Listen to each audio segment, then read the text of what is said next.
Breaking news, the Giants are bad, really bad, and so are your Jets, coach. No, seriously, the New York Giants have benched the struggling Daniel Jones, are expected to name Tommy DeVito, Tommy Cullitz, as their new starting quarterback, sources told our Adam Schefter. The change at QB comes 1 week after coach Brian Daboll said the last place Giants would evaluate their situation at this position. Oh, Shannon Sharpe, what's your reaction to this breaking news? What took so long? I mean, it took the Giants like 2 to 3 years to see what everybody else has been seeing for the last 3 to 4 years. Daniel Jones ain't it. He's 3-13 in his last 16 starts, 10 touchdowns, 13 passes, and Jones has thrown 2 touchdown passes and 4 interceptions in his past 5 games. He's thrown 2 touchdowns 2 weeks ago in a loss against Commanders.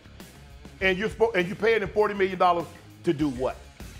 You invested all of this, and I believe, I don't know if Rex is still with us, I believe if Daniel Jones was not coached by David Cutcliffe at Duke, who coached Eli and Peyton Manning, both #1 overall draft picks, ain't no way in hell Daniel Jones would have went as high as he did. But David Cutcliffe vouched for him. He has an arm that's stronger than Eli and Peyton. He's more athletic, yada, yada, yada. But, man, the dude couldn't play dead in a horror movie.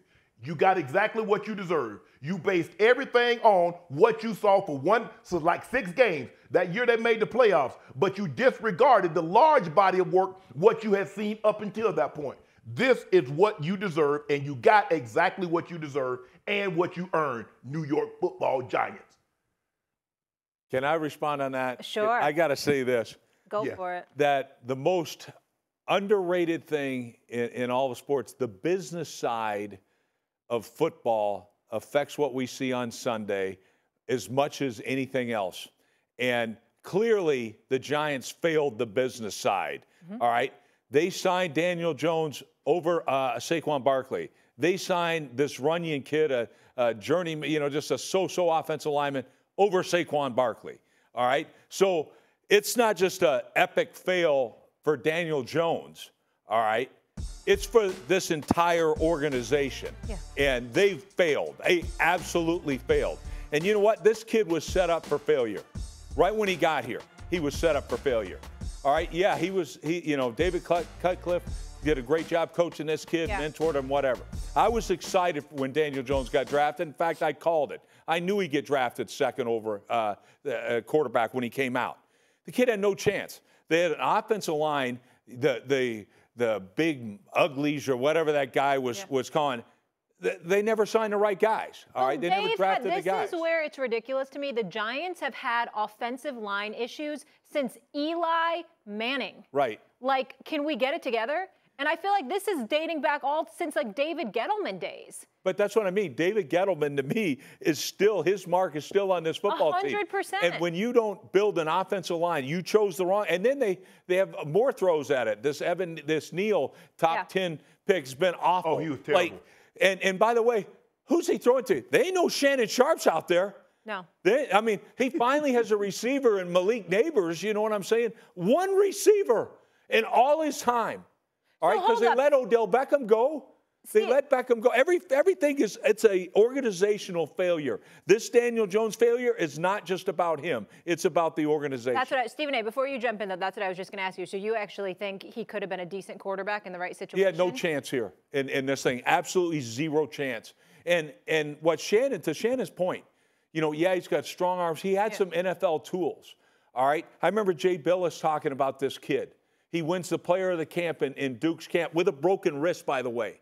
All right? He had some intangibles that I was excited to see in the National Football League, and he was ruined. He had no one to throw to. He had no one to protect the thing. And once he broke his neck, I mean, come on, guys. Yeah. He's a different guy. 100%. Stephen A.? Coach Rex Ryan, that is the first time in all my years of watching you here at ESPN that you've ever bored me with your comments. And I'm going to tell you why. Yet I'm getting ready to tell you why. Who the hell don't know it's the organization? We all know this. But I can't believe that an elite defensive mind like yourself is going to sit around and let that Daniel Jones off the hook. Let me tell you why. You could say organizationally and all of this other stuff, 2022, Brian Daboll was the coach of the year. That man didn't forget how to coach. Daniel Jones won a playoff game against the Minnesota Vikings. Mm-hmm. Danny got his money. Danny got his money. And then what happened thereafter was this. As Shannon pointed out, 3 and 14, 13.6 points a game, 10 touchdowns, 14 interceptions. Let me go a step further. NFL ranks since 2023 among 25 quarterbacks with a minimum of 500 pass attempts. Passer rating, second to last to Bryce Young. Yards per attempt, second to last to Bryce Young. Touchdown percentage, dead last. Interception percentage, tied for third worst. Sack percentage, dead last. The real crime for the organization, and I can't believe I'm the one saying this instead of the Hall of Famer and one of the elite defensive minds to ever coach in a game of football, but little old me, who not only never played about it, never thought with my skinny ass self, never thought about playing football, okay? I can't believe that I'm the one that sits up here today on national television, and I got to be the one to say, yo, y'all, the brother got his money. And then all of a sudden, the game went south. Anybody else, we pick up on that. Anybody else, we say, yo, it's more about you. It's not to let the organization off the hook, because Molly's right with the offensive line issues dating back to Eli Manning. And we understand from an organizational perspective, Mara and Tishner, brother, we don't know what the hell's going on with them. But in the end, whatever Daniel Jones showed went south. And I can't look at Brian Daboll and go like this. Suddenly the man forgot to coach. Maybe somebody forgot to put in the work. Maybe somebody got comfortable. No, Stephen A. We do see that all the time. I got to say this on Daniel Jones. You said Daniel Jones got his money and went south. He was terrible before he got his money. Exactly. They disregarded the largest sample size they had that he couldn't play dead in a horror movie to base everything on what he did in the final 6 games and winning that playoff game. That was the problem. It wasn't like he was playing really, really good and got the money and shut it down. He was playing really, really bad before he got the money. That's why nobody's surprised to say he got his money and shut it down, because he shut it down before he even had the money. No. You disregarded.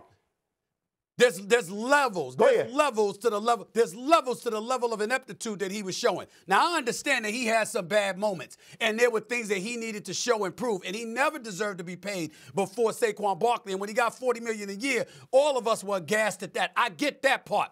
But during Daboll's first season, remember his first game as head coach, Brian Daboll's first game as a head coach for the Giants. One of the things that New York was going crazy about was the fact that he immediately got all up in Daniel Jones, because Daniel Jones had thrown an interception. And he was all over him. And he was like, yeah, that's what you do. You hold him accountable. And from that point forward, Shannon, he started looking better. Again, he was never looking great. Please don't get me wrong. But he was looking better, and we had people on this airwaves and other airwaves talking about the potential being there. And then when he won the playoff game against Minnesota, we acknowledged that as well. So I'm saying the nosedive that has taken place over the last season and a half plus or so, it has been very, very alarming. Because even though some people might have speculated that could have happened, most of us were like, damn, we didn't expect it to be this bad. Well, I think part of that is the fact the guy got his neck broke. And all of a sudden now, from a physical standpoint, he couldn't do some of the things that he did that year. And to your point, any injury that's more serious in nature then you're talking about someone's neck? Well, especially when the thing that he actually did well, like to Stephen A's point, the year they went on that run and went in the playoffs and they won that playoff game in Minnesota, he was using his legs, his athleticism and things. Right now, I mean, he did. His play's incredible. I mean, it's awful. Yeah. Absolutely awful.